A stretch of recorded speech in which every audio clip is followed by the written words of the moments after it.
লাইলাতুল বারাত, মুক্তির রাত, শাবানের মধ্য রজনী, শাবান মাসের মধ্য রজনীর মধ্যে আপনি আল্লাহর দরবারে দাঁড়ান।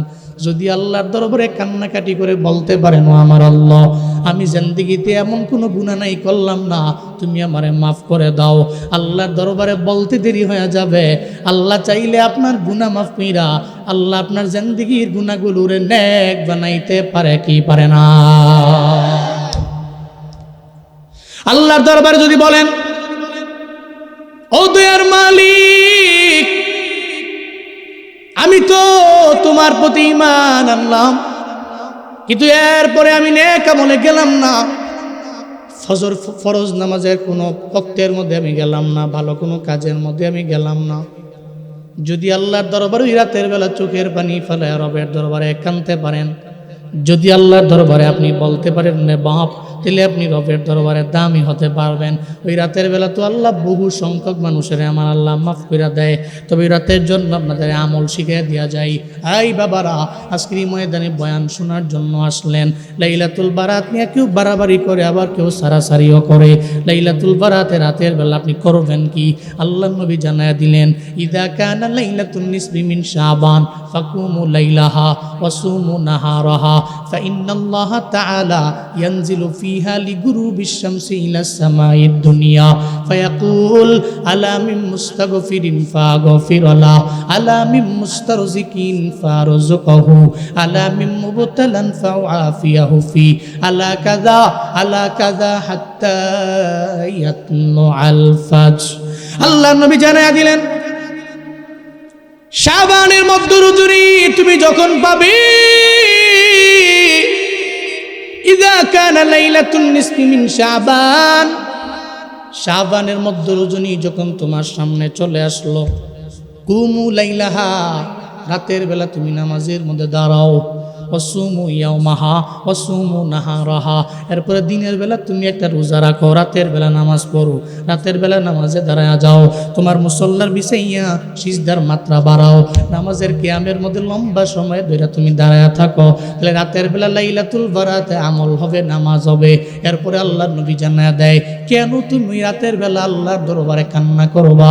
আল্লাহর নবী জানায়া দেয়, আল্লাহ ওদিন প্রথম আসমানে আইসা আল্লাহ তোমারে বারবার ডাকে, আলা মিন মুস্তাগফিরিন ফাগফিরলা, আলা মিন মুস্তারজিকিন ফারযুকহু, আলা মিন মুবতালান ফাআফিয়াহু ফি, আলা কাযা হাত্তা ইয়াতলুআল ফাজর। আল্লাহ নবী জানায়া দেয়, ও আমার উম্মত, ওই রাতের বেলা আল্লাহ পাক প্রথম আসমানে হাজির হয়ে বারবার তোমারে ডাকে, এই গুনাহগার, জিন্দেগিতে তো গুনাহ কম করো নাই। এই ময়দানে এমন কোনো বান্দা নাই যে দাঁড়াইয়া বলতে পারবে, হুজুর আমার জিন্দেগিতে কোনো গুনাহ নাই। আছেন? বলা যাবে না। হাতের দিকে তাকাইলে গুনাহ, পায়ে তাকাইলে গুনাহ, পুরা বডি গুনাহে ভরা, সারা বডিতে গুনার গুনাহ। আল্লাহ নবী জানায় দে, আল্লাহ বারবার ডাকে, বান্দা তুমি গুনাহ করছো, আমার দরবারে ফিরে আসো। ওই রাতের বেলা তুমি যদি আল্লাহর দরবারে বলতে পারো, আল্লাহ তুমি আমার জিন্দেগির গুনাহ মাফ করে দাও, আল্লাহর দরবারে যদি বলা যায় লাইলাতুল বারাতে আল্লাহ পাক আপনার জিন্দেগির সব গুনাহগুলোকে মাফ করে দিবে। আর আল্লাহ যদি মাফ করে দেয়, তার দরবার থেকে পারমিশন নেওয়া লাগবে, অনুমতি নেওয়া লাগবে। প্রয়োজন আছে? সুপ্রিম পাওয়ারের মালিককে। জোরে বলেন কে? ফায়াগফিরু লিমান ইয়াশাউ ওয়া ইউআযযিবু মান ইয়াশাউ ওয়াল্লাহু আলা কুল্লি শাইইন কাদির। চিল্লা জোরে করে পড়েন আল্লাহু আকবার। আল্লাহ পাক বলেন, আমি আল্লাহ চাইলে যে কোনো বান্দারে আমি আল্লাহ চাইলে ক্ষমা করতে পারি। যারে আমার মন চায় আমি আল্লাহ ইখতিয়ার, আমি আল্লাহ যারে মন চায় তারে মাফ করি। আবার যারে মন চায় আমি আল্লাহ আযাবে গ্রেফতার করতে পারি। আল্লাহু আলা কুল্লি শাইইন কাদির, কারণ সব বিষয়ের উপরে ক্ষমতা কার। এই জন্য লাইলাতুল বারাতে আপনি যদি রবের দরবারে কাঁদেন আর যদি বলেন, আল্লাহ আমি গুনাহ করছি, মাফ করে দেন, আমি অন্যায় করছি, আমি নামাজ পড়ি নাই, আমি রোজা রাখি নাই, আমি যাকাত দেই নাই, নিজের মতো মন চাই একটা জিন্দেগি আমি লিড করেছি, এমন এক লাইফ লিড আমার দ্বারা হয়েছে, রব্বে কাবা তুমি তো চাইলে আমাকে মাফ করতে পারো, তুমি তো যারে মন চায় তারই মাফ করো। আল্লাহর দরবারে যদি আপনি বিনয় নিয়ে আর তাওয়াজু নিয়া মুতাওয়াদি হইয়া আল্লাহর কাছে বলতে পারেন, আল্লাহ আপনার জিন্দেগির সমস্ত গুনাহগুলো মাফ করে আপনার বেগুনা মাসুম বানায় দিতে পারেন। লাইলাতুল বারাতের আগের রাতেও আপনি ছিলেন গুনাহযুক্ত, লাইলাতুল বারাত পাইছেন তো রাতের বেলা আল্লাহর দরবারে কান্নাকাটি করছেন, হতে পারে এর পরের রাত্র হবেন আপনি গুনাহমুক্ত। এরকম হতে পারে না? হতে পারে না? পারে না? এই জন্য বারবার আল্লাহর দরবারে বলা, আল্লাহ তুমি মাফ করে দাও। বিনয় নিয়ে বলা, জীবনও কোনোদিন তাকাব্বুরির ভাব নিয়ে আল্লাহর দরবারে চলা যাবে না, বলাও যাবে না। আল্লাহর দরবারে বলো, হে মালিক আমি বড় গুনাহগার, তুমি আমারে মাফ করে দাও রে আমার আল্লাহ। কারণ লাইলাতুল বারাতে বহু মানুষের তুমি মাফ করে দিবা। তুমি যদি আমারে মাফ করে দাও, তোমার তো কোনো লসও হবে না, ক্ষতি হবে না। তুমি আমারে মাফ করে দিলে তোমার এখানে লাভও নাই, কোনো লসও নাই। যত লাভ লাভ হলো আমার।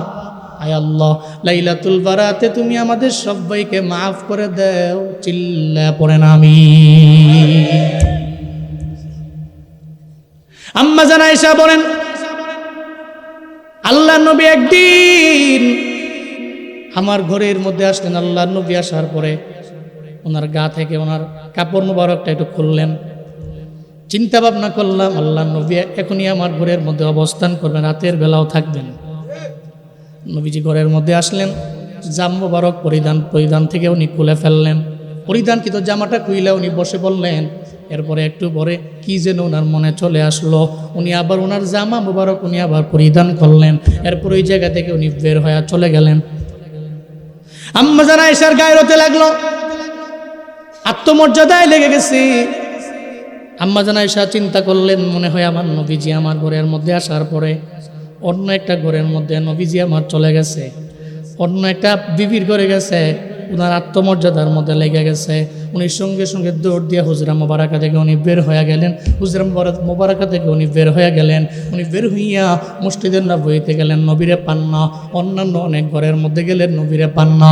একটা পর্যায়ে যা দেখলেন, আমার মায়ার নবী জান্নাতুল বাকির পাশে দাঁড়ায়া দাঁড়ায়া রবের দরবারে মুনাজাত ধরে আর কান্না করে, ও দয়ার মালিক আমার রব, এই জান্নাতুল বাকির মধ্যে অনেক সাহাবায়ে কেরামরা এই জায়গায় জমিন থেকে বিদায় নিয়ে এখানে শাহীদ হলে আমার আল্লাহ, লাইলাতুল বারাতে তুমি অনেকের মাফ করে দিবা। আমার এই সাথীগুলোরে তুমি যদি মাফ করে দাও, আল্লাহ তোমার লস হবে না। আল্লাহর দরবারে নবী কান্না করতে লাগলেন। আম্মা জান আয়েশা বলে, ও জমিনের মানুষেরা, যেই রাতের বেলা আমি আমার নবীরে মানে আমি আমার স্বামীরে দেখলাম জান্নাতুল বাকির পাশে দাঁড়াইয়া, আমার ঘর থেকে বের হয়ে যায়, ওখানে দাঁড়ায় রবের দরবারে আবদার জানায়। ওই রাতটা ছিল লাইলাতুন নিসফি মিন শাবান, শাবানের মধ্য রজনী, দ্যাট মিনস লাইলাতুল বারাত। আমি দাঁড়ায় দেখলাম নবী কান্না করতে লাগলেন। আম্মা জান আয়েশা পেছন দিয়া গিয়া হাজির। ওদিকে আল্লাহর নবী উম্মতের জন্য কান্নার আওয়াজ।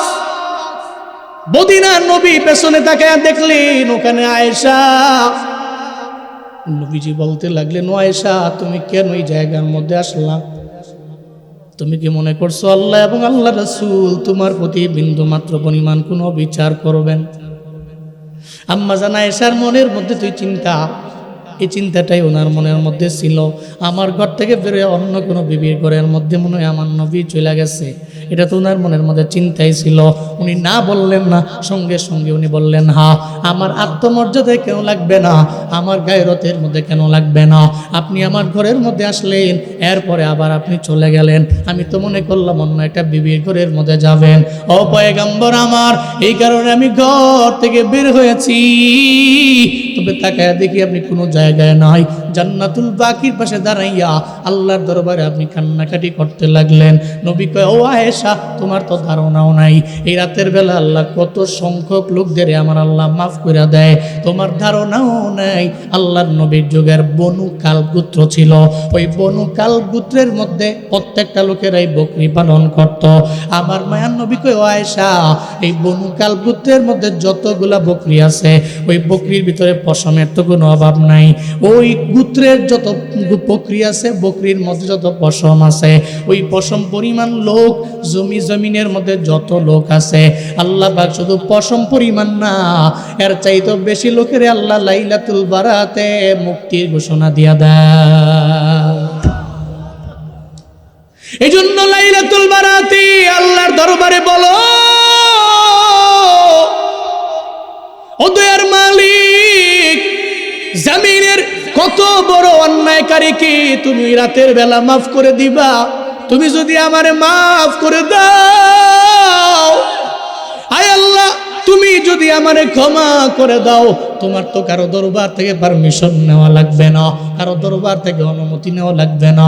যদি আল্লাহর দরবারে বলতে পারো, ব্রাহ্মণবাড়িয়ার মুসলমানেরা, আল্লাহর দরবারে যদি বলাও যায়, ও আল্লাহ, বনুকাল গোত্রের যত বকরি আছে ওই বকরির পশম পরিমাণ লোকরে তুমি যদি মাফ করে দাও, তাহলে কতগুলো মানুষের মাফ করবা। এর মাঝে যদি তুমি আমারেও নিয়ে নাও, আমারে যদি ক্ষমা করে দাও, তোমার তো কোনো লস হবে না রে মাওলা।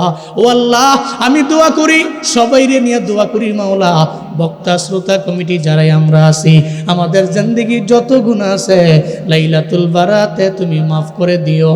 চিল্লায়া জোরে করে পড়েন আমিন, আরো জোরে আল্লাহুম্মা আমিন। লাইলাতুল বারাতে আল্লাহ তাআলা মাফ করে দেয়। লাইলাতুল বারাতে তাহলে আপনাদের প্রত্যেকের জন্য আমি একটা আমল শিখিয়ে দেওয়া যায়, একটা দামি নামাজের ব্যাপারে। সলাতুল হাজাত পড়বেন আপনি 2 রাকাত, যেহেতু আপনি ওই রাতের বেলা বহুত নফল নামাজ পড়বেন, নিয়ত করে সলাতুল হাজাতের মধ্যে দাঁড়ায় গেলেন, সিজদার মধ্যে যাবেন। আপনি তো আরবি পারেন না, ফার্সি পারেন না, উর্দু পারেন না, ইংলিশ পারেন না, আপনার মায়ের ভাষা বাংলা, বাংলা দিয়ে আমার আল্লাহর দরবারে বলবেন আপনার জিন্দেগির যত চাহিদা আছে। ও আল্লাহ, আমি ঋণগ্রস্ত হয়ে গেলাম, তুমি আমার ঋণ মুক্ত বানায়া দাও, আমার অভাব তুমি দূর করে দাও। আল্লাহ, তুমি চাইলেই সম্ভব, তোমার খাজানায় কমতি নাই। সলাতুল হাজাতে সিজদায় গিয়ে যদি আল্লাহর দরবারে বলা যায়, এরপর আপনি 2 রাকাত নামাজ শেষ কইরা সালাম ফিরাইয়া রবের দরবারে আপনি আবদার জানাবেন, মাওলা রে, এই রাতের বেলা তো তুমি বান্দারে রিজিক দাও, তুমি যদি তোমার খাজানা থেকে আমারা দাও, আমি জানি কমবে না, কমবে না। জমিনের মানুষ নির্দিষ্ট দেয়, তুমি তো অনির্দিষ্ট দাও।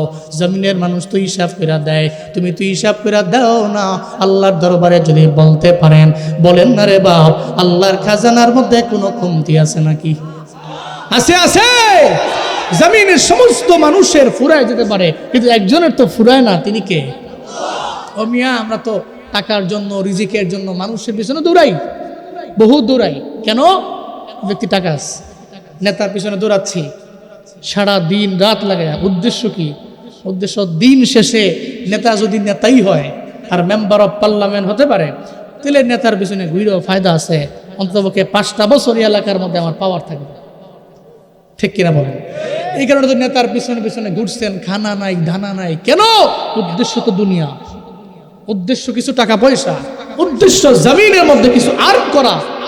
তা জমিনের এই লিডার যিনি, জমিনের এই টাকাওয়ালা যিনি, এই লিডারকে নেতা বানাইছেন কে? টাকাওয়ালা রেখে, টাকাওয়ালাকে ধন দৌলত দিয়া, সম্পদ দিয়া মালের অধিকারী কে বানাইছেন? তো যিনি বানাইছেন ওনার পেছনে দৌড়ান না। উনি তো লাইলাতুল বারাতে ডাকতেছে, আইসা আলা আমি মুস্তারজিক ফারজুকাহ, আসো কোনো আল্লাহর দরবারে রিজিক, রিজিক চাও এমন লোক আসো, আল্লাহর দরবারে আসো, চাও তো ফারজুকাহু, আমি তাকে রিজিক দিয়ে দিব, আমি তাকে দিয়ে দিব, আমার খাজানা থেকে আমি দিয়ে দিব। এরপরে আল্লাহ পাক বলতে থাকেন, এই যে জমিনের মধ্যে কত রোগ বালা মুসিবত অসুস্থতা, আলা আমি মুবতালান ফাওয়াফিয়াহু ফি, আসো কেউ তোমার এমন বড় রোগ যে রোগের কোনো চিকিৎসা নাই, ডাক্তার পাচ্ছেন না, লাইলাতুল বারাতে আপনি আল্লাহর দরবারে কানবেন, বলবেন আল্লাহ আমার তো অসুস্থতা, তুমি আমাকে সুস্থতার নিয়ামত দিয়ে দাও। আল্লাহ আপনাকে সুস্থ করতে পারে। জমিনের ডাক্তার যেটা পারে না, ডাক্তারের ডাক্তার তো সেটা পারে। আলা কাদা আলা কাদা হাত্তা ইয়াতলু আল ফাজর, সন্ধ্যার পর থেকে নিয়ে ফজর পর্যন্ত আল্লাহ ভাবে অনুরূপ ভাবে বলতে থাকে, বলতে থাকে, বলতে থাকে, আয় তোর কি লাগবে, আমি আল্লাহকে বল, আমি আল্লাহ তোরে দিয়ে দিব। আর পাবলিক তো মারাত্মক, ওই রাতের বেলা আমল টামল বাদ দিয়া তাবারও রেডি করে কুলায় না, যে তাবারও খাও খালি বরকতের রাত। 10 জন নামাজ পড়ে, বাকি 10 জন পড়ে না। কিরে 10 জন নামাজে নাই কেন? এত রান্ধে, রান্নার কাজে ব্যস্ত। রাতের বেলা তাবারুকের বেলায় আছে, আমলের বেলায় নাই। ঠিক কিনা বলেন? তো সেই রাত তো তাবারুকের না, আমলের রাত। আল্লাহর দরবার থেকে কাইন্দা কাইটা নিজের জিন্দেগির গুনাহগুলোকে মাফ নেওয়ার, আল্লাহর পক্ষ থেকে মাফ নেওয়ার রাত। আল্লাহ আমাদের সব ভাইকে সঠিক বুঝদান করেন। আরো জোরে পড়ে না আমিন।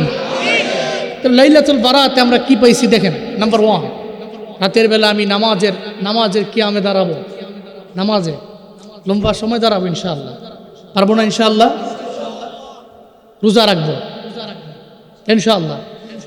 3 নম্বরে নবীজি হুজরা মুবারক থেকে বের হলেন, জান্নাতুল বাকির পাশে গিয়ে দাঁড়াইলেন, সিঙ্গেল গিয়েছেন, দোয়া করছেন, বরকতপূর্ণ রাত, এই জন্য দোয়া করছেন। এই ময়দানে অনেকে আছেন না, আম্মা আব্বা নাই, আছে না? আপনাদের জন্য আমল হইল মা বাবার কবরের পাশে গিয়া দাঁড়ায়া যাবেন।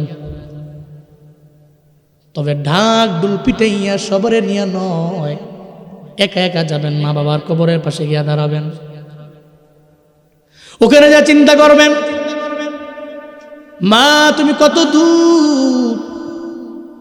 একটু আল্লাহর দরবারে কানবেন আর চিন্তা করবেন আর বলবেন, আমার আল্লাহ যেই মা আমারে গর্বে নিয়ে বড় করলেন, দুনিয়াতে আসার সময় যেই মা কষ্ট করলেন, দুনিয়াতে আসার পরে যেই মা আমার 2টা বছর দুগ্ধপান করাইলেন, ওই মা তো আমার নাই, বিদায় নিয়ে চলে গেছে। মাওলা রে, লাইলাতুল বারাত বড় দামি রাত, আমি আমার মায়ের কবরের পাশে এসে দাঁড়াইলাম। আমি জানি তুমি চাইলে আমার মায়ের কবর জান্নাত বানাইতে পারো। সন্তান হয়ে যদি রবের দরবারে বলতে পারেন, আমার মন বলে আপনি আল্লাহর দরবারে কানতে দেরি হবে, আমার আল্লাহ আপনার মায়ের কবর জান্নাত বানাইতে দেরি করবে না। একা একা যাবেন বাবার দরবারে, বাবার কবরে বসে গিয়ে দাঁড়াইয়া আল্লাহর দরবারে কানবেন, আল্লাহর দরবারে বলবেন, ও আল্লাহ তুমি আমার বাবার কবরটারও জান্নাত বানায় দাও। কবরস্থানে গিয়া দাঁড়াইবেন, তবে সাবধান, সবাইরে নিয়ে না, ঢাক ঢোল পিটাইয়া না। আল্লাহর নবী যদি সবাইরে নিয়ে যাইতেন, তাহলে সাহাবায়ে কেরাম নিয়ে যাইতেন। নবী যা করছে করবো, যা করে নাই বানায়া পণ্ডিতি কইরা তা বাড়ায়া করবো না। যদি করি তাহলে আল্লাহর দরবার পর্যন্ত আমার এই কিছুই পুষবে না, সব তো ধ্বংস হয়ে যাবে। এই জন্য আমি করবো তা নবী বলছেন, যা করছেন যা। আল্লাহর নবী যে বের হয়ে গেলেন, সাহাবায়ে কেরাম নিয়ে বের হন নাই, নবী একা গেলেন, তাহলে আমিও একা যাব। একা যাওয়ার পরে আমার কবরস্থানের পাশে দাঁড়াইয়া আল্লাহর দরবারে আবদার জানাবো, এই বাবারা লাইলাতুল বারাতে আমলগুলো করতে পারবেন তো ইনশাআল্লাহ? আল্লাহ তৌফিক দেন, পড়েন আমিন। এখন মনের মধ্যে চিন্তা আছে, হুজুরে কয়ে গেছি, আমি তো ইমানটাকে মজবুত করলাম, লাইলাতুল বারাতের মধ্যে রাতের বেলা আমল করব, গুনাহ মাফ হয়ে যাবে। এরপরে আর 1 বছর নামাজের ধারে কাছেও নাই। আবার লাইলাতুল বারাত আসবে, আল্লাহর দরবারে কানমু, মাফ চামু, আল্লাহ আমারে মাফ করে দিবে। প্রতি বছর নামাজ পড়বো না, আমলের লাইনে আমি আগামো না, খালি 1টা বছর পরে পরে লাইলাতুল বারাতে আমি আমলের লাইনে আগায় যাবো। এটা করলে হবে নাকি? হবে হবে। বরং আমার চিন্তা থাকবে যে না, লাইলাতুল বারাত তো আমার জন্য একটা বোনাস। এটা কি? আপনি বাজারে গেছেন মাছ কেনার জন্য, ওখানে গিয়ে মাছের ভাগ বসাইছে, যে বলতেছেন কিরে ভাগ কত? মাছের ভাগ তো 50 টাকা করে। ওকে, তো দেখতেছে যে আরেকজন নিতেছে, এর 50 টাকার 1 ভাগ দেওয়ার পরে এরা কিছু ফ্রিও দিছে, তার পলিথিনে ঢুয়াই দিছে। এখন হ্যাঁ, এটা দেখে কইতেছে, এটা কাজ করেন, 50 টাকা দিয়ে আমি ভাগটা দিতাম না, ওই যে যা ফিরিয়ে দিছেন না ফকটা, ওইটা আমার দিয়ে দেন। বেটাটা শহর দিব দিলে পাইতামি করবি, 50 টাকা তুমি কিনো আগে, পরে বোনাস পাইতা। ঠিক কিনা বলেন? সারা জিন্দেগি লাগে নামাজের খবর না। লাইলাতুল বারাতে গিয়ে হুজুরও দমকায়, কি হুজুর নামাজ নাই নাকি? নামাজের রাত হুজুরে ফজরও পড়ছে, জোহরও পড়ছে, আসরও পড়ছে। হ্যাঁ, ফজরও পড়ে নাই, জোহরও পড়ে নাই, আসরও পড়ে নাই, সন্ধ্যার সময় আয়া পড়ছে হুজুর, দৌড়ে আইছে। হ্যাঁ, হুজুর সব ধমকাইতেছে, কি হুজুর নামাজ টামাজ নাই নাকি, নামাজের রাত? এরকম আছে না নাই? আছে না নাই?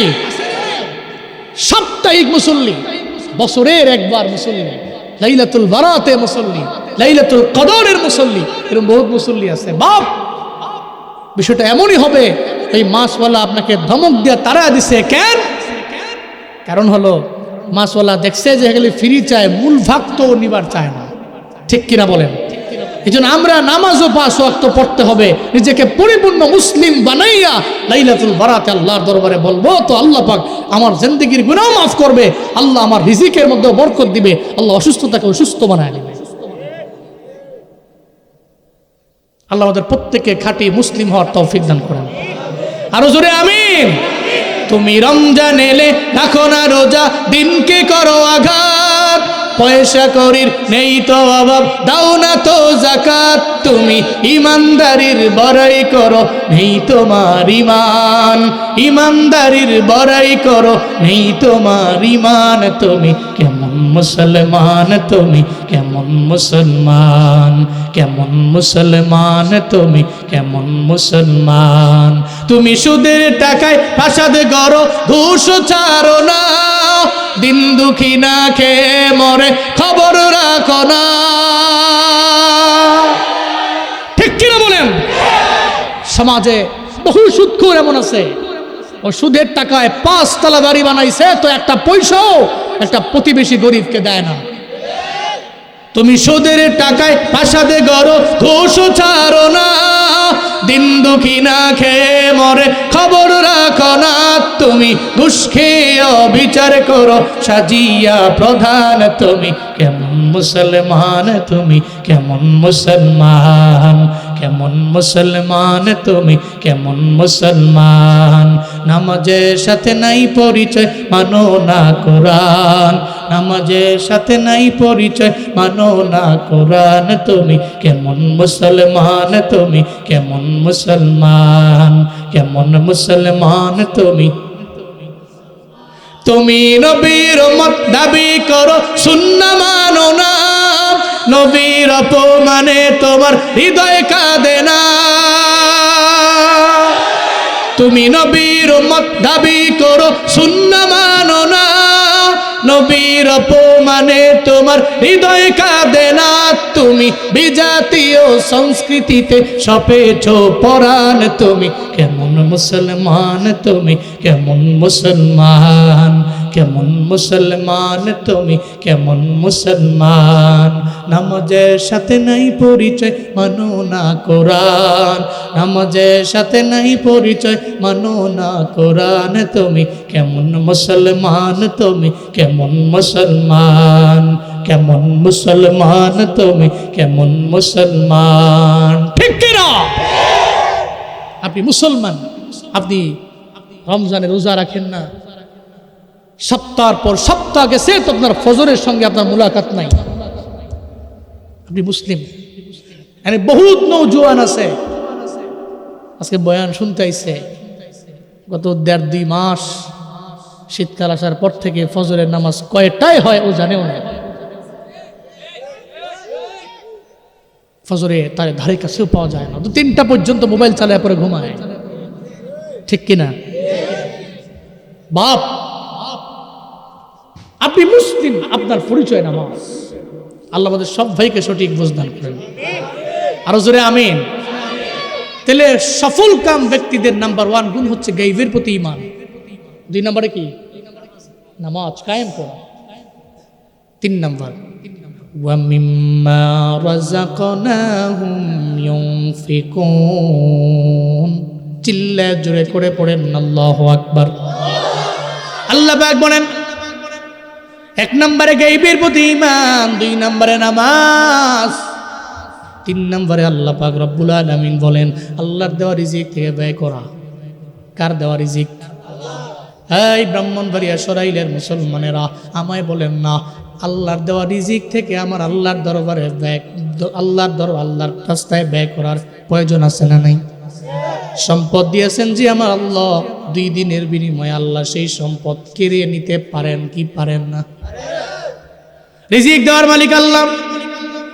আল্লাহ পাক বলেন ওই বান্দা জামিনে বড় মুফলিহ, বড় সফল কাম, যেই বান্দা আমার দেওয়া রিজিক থেকে ব্যয় করে, আমার দেওয়া রিজিক থেকে আল্লাহ রাস্তায় দান করে। আর যদি মনে করেন আল্লাহ রাস্তায় দান করলে আপনি লসে পড়ে যাবেন, তাহলে আপনি ধোকার মধ্যে আছেন, আপনি প্রতারণার ফাঁদের মধ্যে একটু পা দিয়া দিলেন রে বাপ। আল্লাহর দেওয়া রিজিক থেকে যদি আপনি দান করেন, ওই সম্পদ জীবনও কোনোদিন কমবে না, বরং ডে বাই ডে বাড়ায়া দিবেন কে? মাঝে মাঝে আপনি বের হয়ে গেছেন, ভিখারি আপনার দরওয়াজার সামনে দাঁড়ায় গেছে, আপনার সামনে এসে বারবার চোখের পানি ফেলায় ভিখারি কান্দে, আল্লাহ কারীম আমার একটু ভিক্ষা দাও।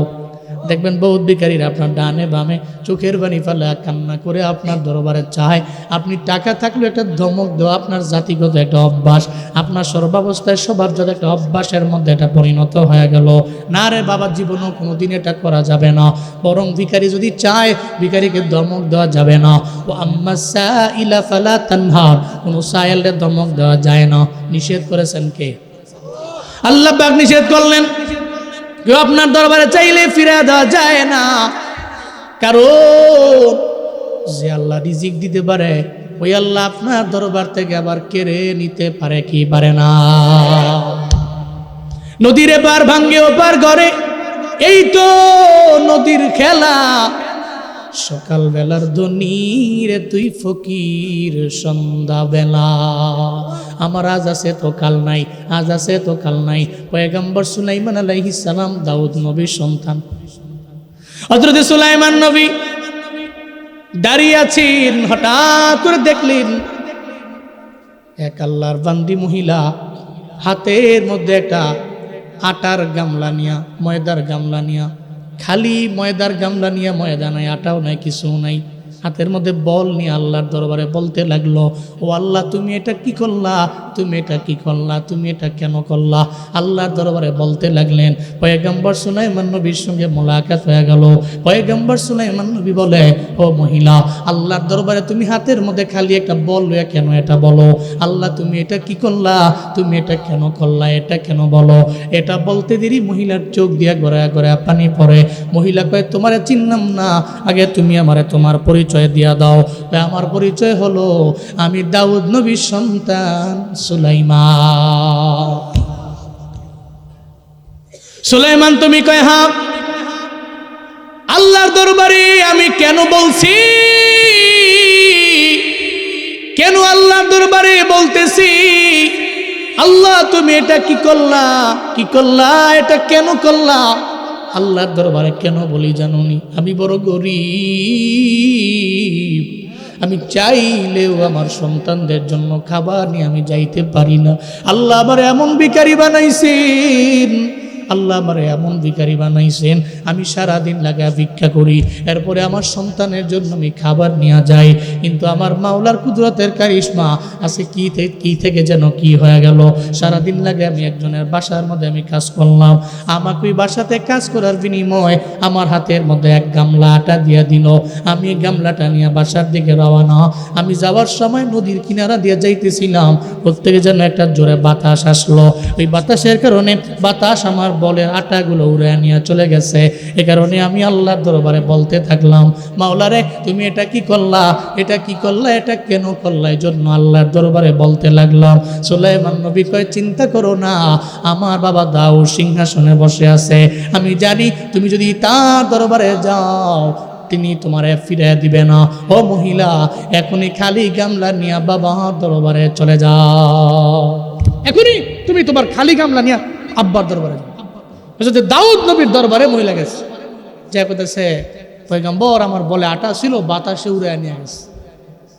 দাউদ নবী কয়েছে, মহিলা তোমার বলের গামলার আটা লইয়া গেছে বাতাসে, আমি কি বুঝেন নাই? বাতাসে লইয়া গেছে, আল্লাহ জানে, আল্লাহ ওই জায়গার মধ্যে বাতাস বইছে, তো তোমার গামলার আটা লইয়া গেছে। এখন আমি কি করবো? আমি জানি আপনি গরিব অসহায় মানুষদের পাশে দাঁড়ান, আবার আপনার ছেলে সুলাইমান আমারে পাঠাইছে, আমি জানি আপনি ফিরে দিবেন না। দাউদ নবী ঠিক আছে, যেহেতু তুমি আইসো গরিব মানুষও, ঠিক আছে, এই কর্মচারী, আমাদের রাজকোষ থেকে এই মহিলাকে 1 গামলা 2 গামলা নয়, বরং মহিলাকে 2 বস্তা আটা দিয়ে দাও। কয় বস্তা আটা দাও? 2 বস্তা আটা দিয়ে দাও। তো 2 বস্তা আটা যখন মহিলারা দিছে, মহিলাকে আমার দ্বারা তো নেওয়া সম্ভব না বাড়িতে, আমি মহিলা মানুষ। ঠিক আছে, তোমার সঙ্গে একজন কর্মচারীও দিয়ে দিলাম।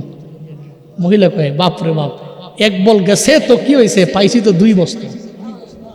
সুবহানাল্লাহ জোরে বলা যায় না? তো কর্মচারী সঙ্গে করে লেয়া 2 বস্তা আটা লইয়া রওনা। প্রতিমধ্যে যাওয়ার পরে আবার সুলাইমান নবীর সাথে মোলাকাত।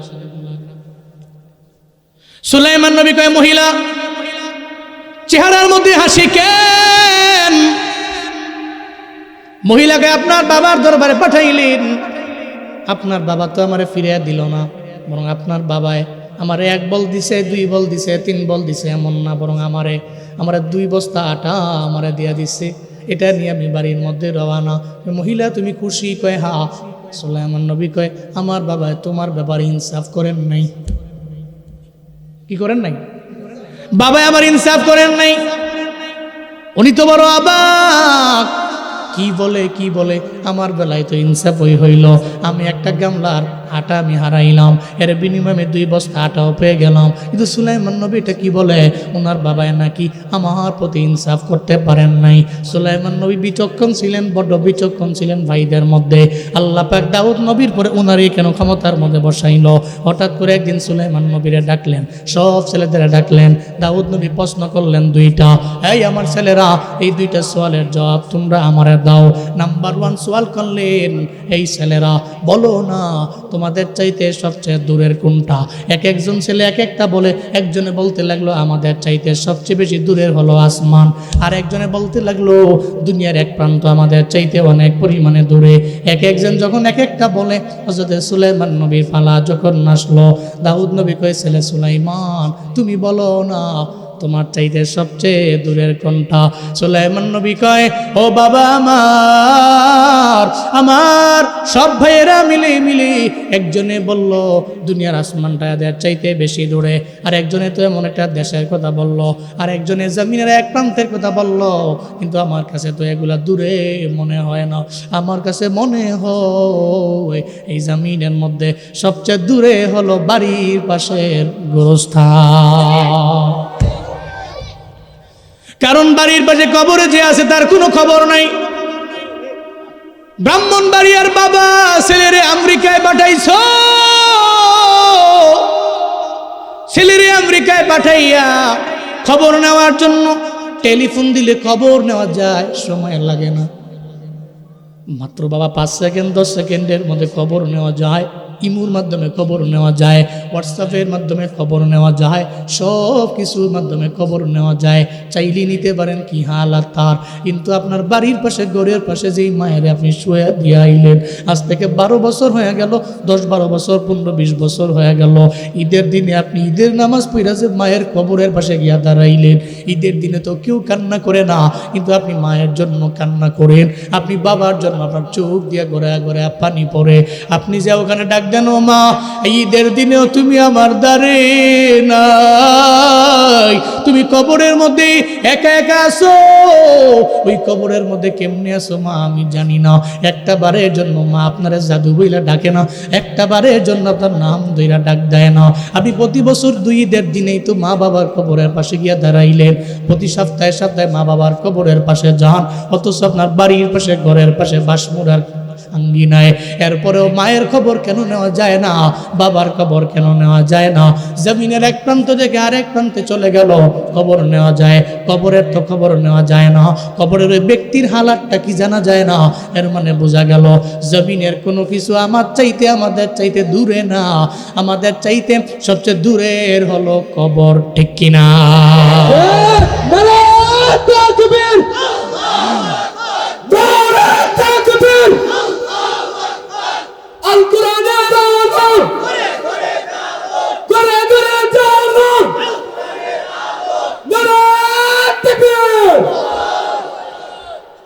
হযরত দাউদ নবী এবার বললেন, ছেলেরা আমার দরবারে বলো তোমাদের চাইতে সবচেয়ে কাছের কোনটা আমায় জানাও। হযরতে দাউদ নবী যখন সন্তানদের এটাইকে এবার বললেন, এবার সন্তানেরা এক একজনে এক একটা বলে, এক একজনে বলে নাক, আর একজনে বলে চোখ, আর একজনে বলে কান, এক একজনের জবান থেকে এক একটা বের হয়ে গেল। একটা পর্যায়ে যখন দাউদ নবীর পালা আসলো, কয় সুলাইমান নবীর পালা আসলো, দাউদ নবী কয় ছেলে সুলাইমান তুমি বলো না তোমার চাইতে সবচেয়ে কাছের কোনটা। সঙ্গে সঙ্গে বলে দিলেন, বাবা রে আমার ভাইরা তো এক একজনে এক একটা কথা বলে, একজনে নাকের কথা বলে, আর একজনে চোখের কথা বলল, আর একজনে কানের কথা বলল, আর একজনে ব্রেইনের কথা বলল, কিন্তু আমার কাছে এগুলো আমার কাছের মনে হয় না। আমার কাছে মনে হয় আমার জীবনের সবচেয়ে কাছের হলো আমার মরণ। জমিনের চোখ আমার বেশি দূরে না, আমার কাছে আমার কান্না, আমার কাছে আমার ব্রেন না, বরং আমার কাছে হলো আমার মরণ। যে কোনো সময় তো মরণ হয়ে যাইতে পারে। এই ভয়ঙ্কর অবস্থায় বক্তার তো মরণ হয়ে গেল গাইবান্ধার গোবিন্দগঞ্জের মহিমাগঞ্জে। উনি জানতো না বয়ান করার সময় ও 2 দিন পরে উনি বয়ান করতে পারবে না, কবরের মধ্যে থাকবে।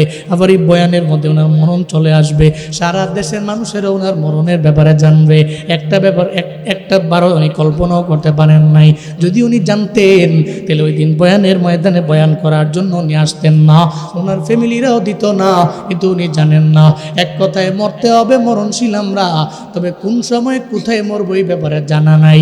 যে কোনো টাইমে আমার আপনার মরণ হতে পারে কি পারে না। আমার মরণ আসিবে কখন কেউ তো জানে না, আমার মরণ আসিবে কখন কেউ তো জানে না। আমি মরে গেলে আমায় তোমরা ভুইলা যাইও না, আমি চলে গেলে আমায় তোমরা ভুইলা যাইও না। ডাইনে বামে মাটি আমার মাটির বিছানা, ডাইনে বামে মাটি আমার মাটির বিছানা। এই দুনিয়ায় চিরজীবন থাকার জায়গা না, অন্ধকার কবর যে আমার আসল ঠিকানা। সবাই রেখে আমায় চলে যাবে সঙ্গী হবে না, সবাই রেখে আমায় চলে যাবে সঙ্গী হবে না। ডাইনে বামে মাটি আমার মাটির বিছানা, ডাইনে বামে মাটি আমার মাটির বিছানা। আমি চলে গেলে আমায় তোমরা ভুইলা যাইও না, আমি মরে গেলে আমায় তোমরা ভুইলা যাইও না। আমার মরণ আসিবে কখন কন্যা, আমার মরণ আসিবে কখন,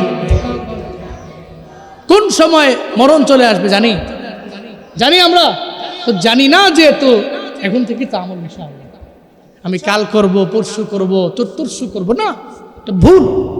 এখন থেকে করতে হবে ইনশাআল্লাহ। আল্লাহ সব ভাইকে তৌফিক দান করেন। দাউদ নবী কয় আমার পোলার এক একজন এক একটা বলল, সুলাইমান কি বলল?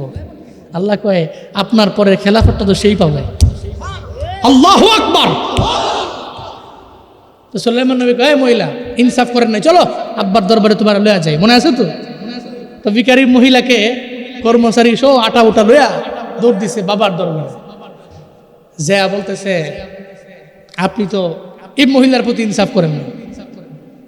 দাউদ নবী কয় গামলা এক গামলার আটা হারাইছে, আমি 2 বস্তা দিলাম, তাও বলে ইনসাফ নেই। কও কি?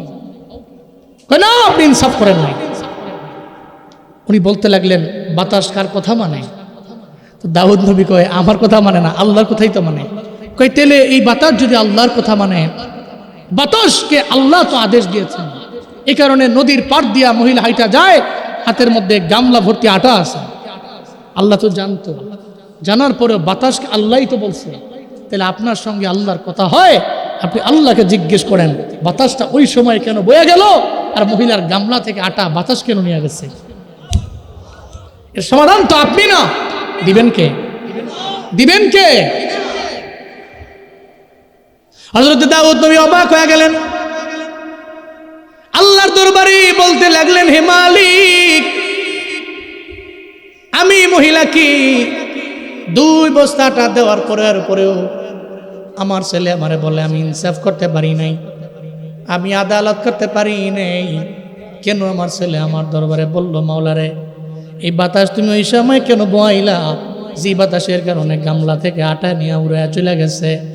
আল্লাহ পাক রব্বুল আলামিন বলে, দাউদ পয়গম্বর এই বাতাস কথা মানে আমি আল্লাহর জমিনের মধ্যে এমন কিছু নেই যে আমার আল্লাহর কথা মানে না। কথা বলেন ঠিক কিনা? লিল্লাহি মা ফিস সামাওয়াতি ওয়া মা ফিল আরদ। চিল্লা আল্লাহু আকবার। আল্লাহ পাক বলেন, আসমানের নিচে জমিনের উপরে যা আছে সব তো আল্লাহর জন্য। আল্লাহর জন্য এরা কাজ করে, আল্লাহর তাসবিহ জপে, আল্লাহ যা আদেশ দেয় তা মানে, আল্লাহ যা নিষেধ করে তা করে না। আল্লাহকে নবী দাউদ বাতাস তো কথা মানে আমি আল্লাহর। ওই মহিলাটা যখন হাতের মধ্যে গামলা ভর্তি আটা নিয়ে যখন ওই মহিলাটা নদীর কিনারা দিয়ে হাইটা যায়, ওই সময় নদীর মধ্যে একটা জাহাজ এমন একটা হালাত হয়ে গেল, ওই জাহাজের নিচে একটা ছিদ্র হলো, ওই জাহাজের নিচ দিয়ে পানিও ঢুকতে লাগলো। জাহাজের সব লোকেরা এরা বড় চিন্তায় পড়ে গেছে। নদীর কিনার নদীর মাঝে যদি নৌকা ডুবে যায়, জাহাজের মধ্যে মালের কোনো অভাব নেই, সমস্ত মালগুলো নদীর মধ্যে চলে যাবে। শুধু তাই না, ওই লোকগুলাও তো মারা যাবে। এরা সঙ্গে সঙ্গে বিপদের মধ্যে পড়ে গেল। এরা আল্লাহর দরবারে কান্নাকাটি করতে লাগলো, ও দয়ার মালিক ঝামেলায় পড়লাম, বিপদে পড়ে গেলাম, আমাদের জাহাজের নিচে ছিদ্র হয়ে গেছে, এই জাহাজটা ডুবে যাবে এমন একটা ভাব হয়ে গেছে। মাওলা রে, এই ঝামেলা থেকে তুমি ছাড়া কেউ বাঁচাইতে পারে না, তুমি ছাড়া তো সাহায্যকারী কেউ নাই।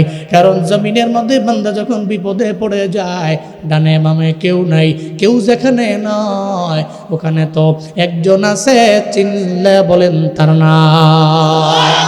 ও হুয়া মাআকুম আইনামা কুনতুম ওয়াল্লাহু বিমা তা'মালুনা বাসীর।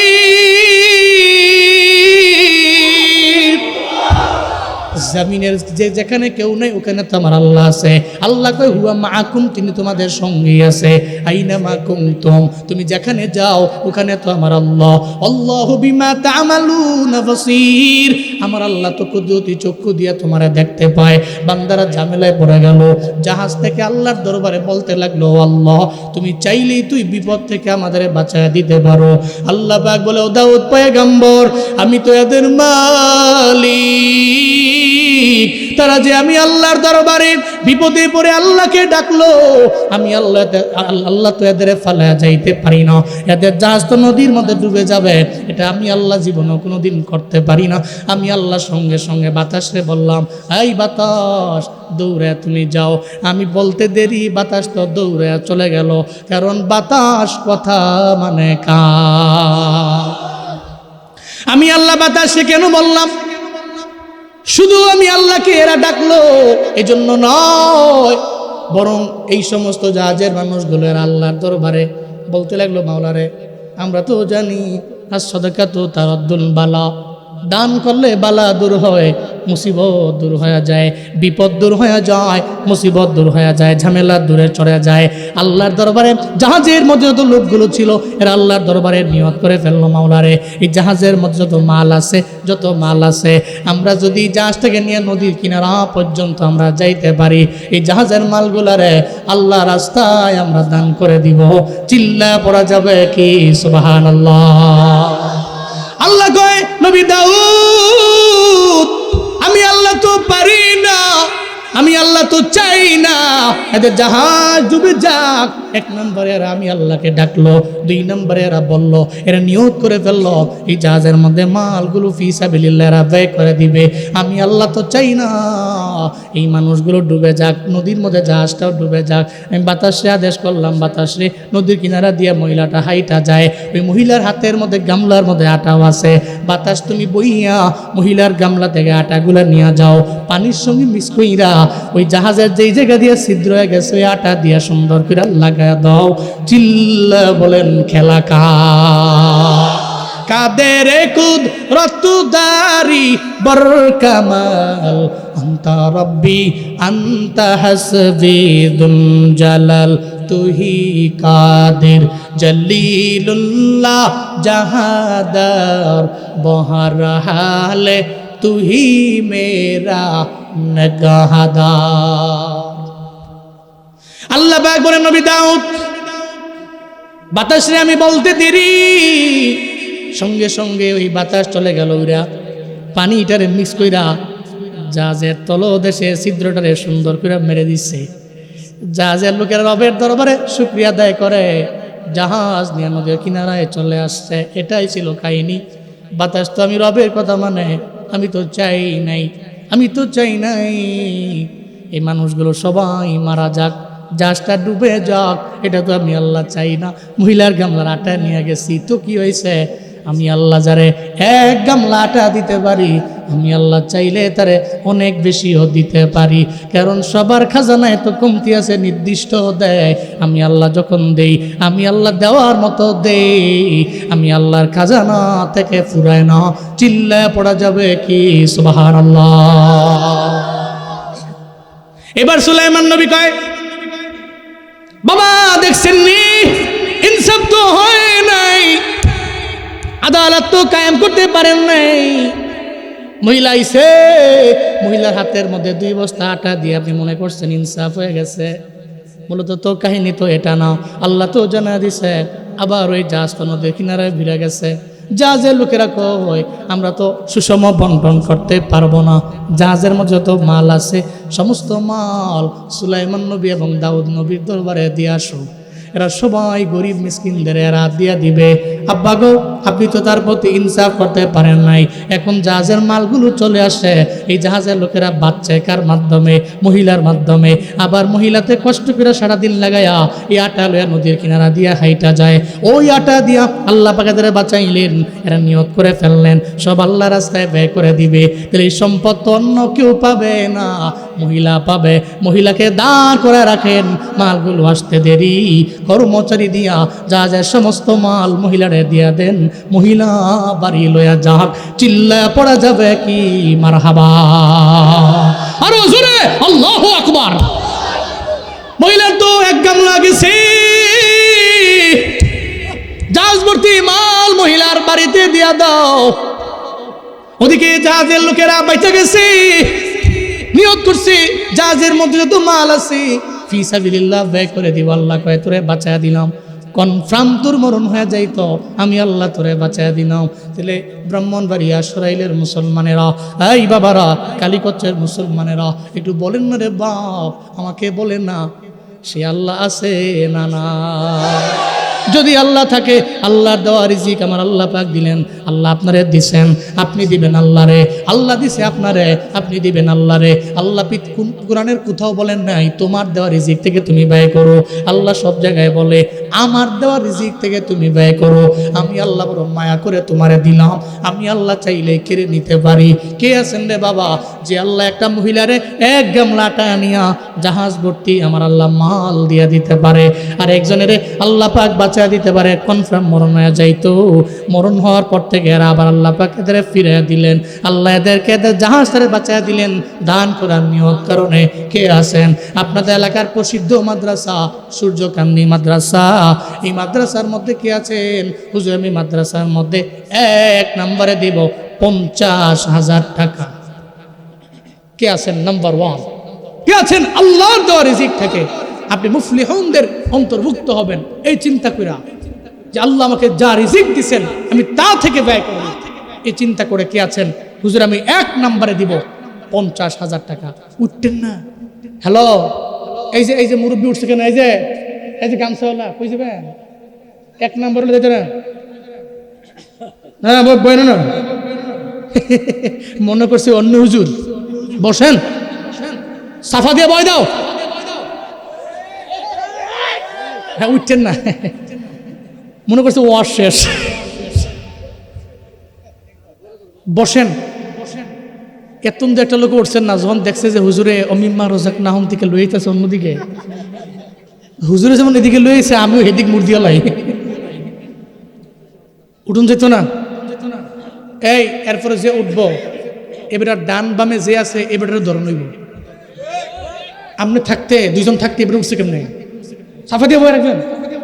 আর যদি 1 নাম্বার 2 নাম্বার যাইতে পারেন, নষ্ট করেন না, ঝামেলা হয়ে যাওয়ার পরে। অনেক মুরব্বী আছে, আবার ডায়াবেটিসের রুগী মুগী আছে, বেশি ঝামেলা করলে আবার পরে নষ্ট করে নেব। যদি ঝামেলা হয় 1 নাম্বার 2 নাম্বার উঠতে চাই, অসুবিধা নাই। বসেন, আল্লাহ কবুল করেন।